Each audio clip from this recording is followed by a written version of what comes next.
Good evening. Welcome to Current Affairs. In today's session, we are going to discuss regarding certain international topics. Of course, we'll also be adding some national topics. What are they? Let's try to have a look at all these things now. So, kindly look at the document. Look at this.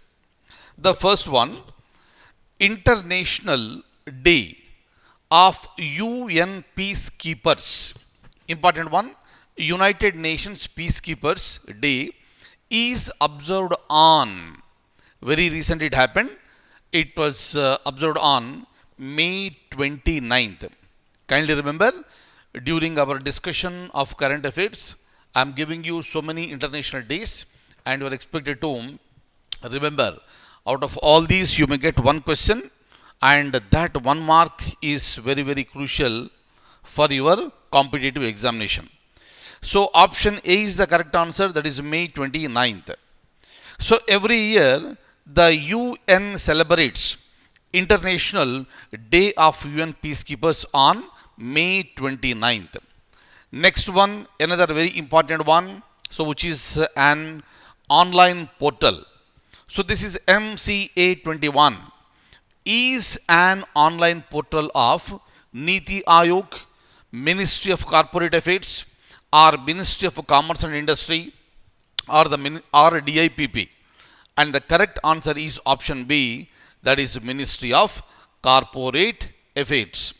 So, what exactly is this? Let me show you the points now. So, the answer is option B. So, this is an online portal of corporate ministry, and it was launched in the year 2006. The portal has made all the information related to the company accessible to the stakeholders and general public. It is one among the 31 mission mode projects of National E-Governance Plan. During our classes, we have discussed regarding National E-Governance Plan, right?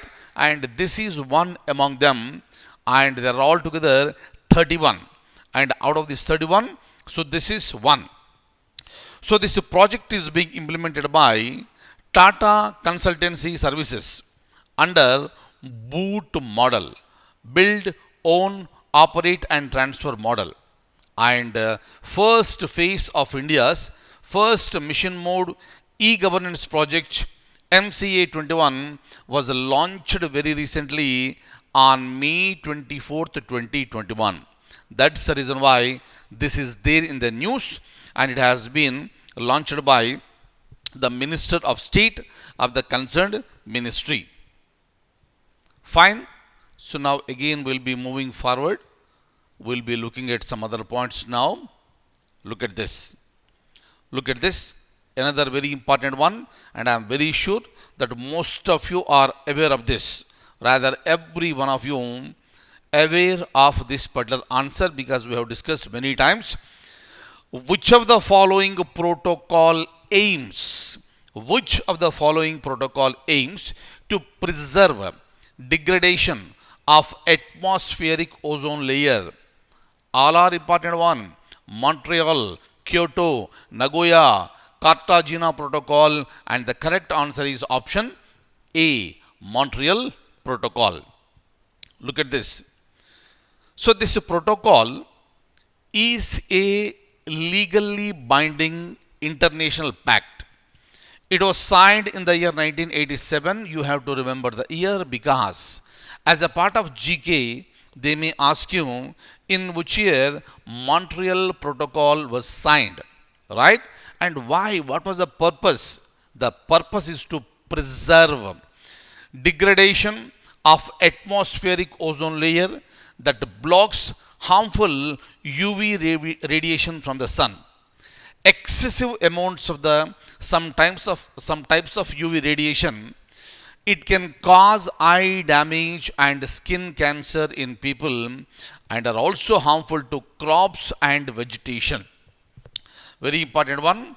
So the entire atmospheric system will get degraded because of this ultraviolet rays, and they are reaching the earth directly because the ozone layer is getting diluted because of the lots of pollutants that are being released from the earth. Is that okay? And now, as far as Montreal Protocol is concerned, this will try to preserve and protect the atmospheric ozone layer. Right? So from here again we'll be moving ahead. Have a look at this. Which of the following administers World Heritage Sites? You already know the answer. Very recently also we have discussed. UNESCO, UNICEF, World Bank or ICAR. And your answer should be option A, that is UNESCO. Look at this. The World Heritage Sites are landmark with the legal protection given by an international convention. And these sites are administered by UNESCO. Clear?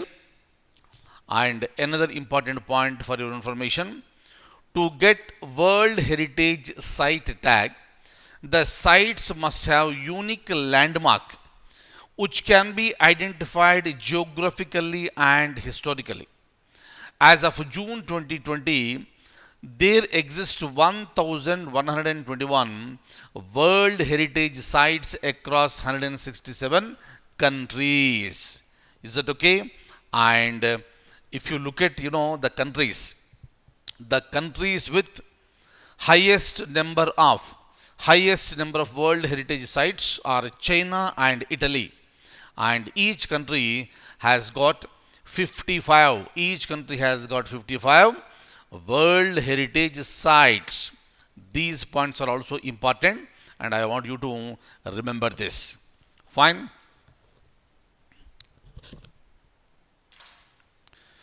So that's all for today and I'll see you in the next class. Thank you so much. Take very good care.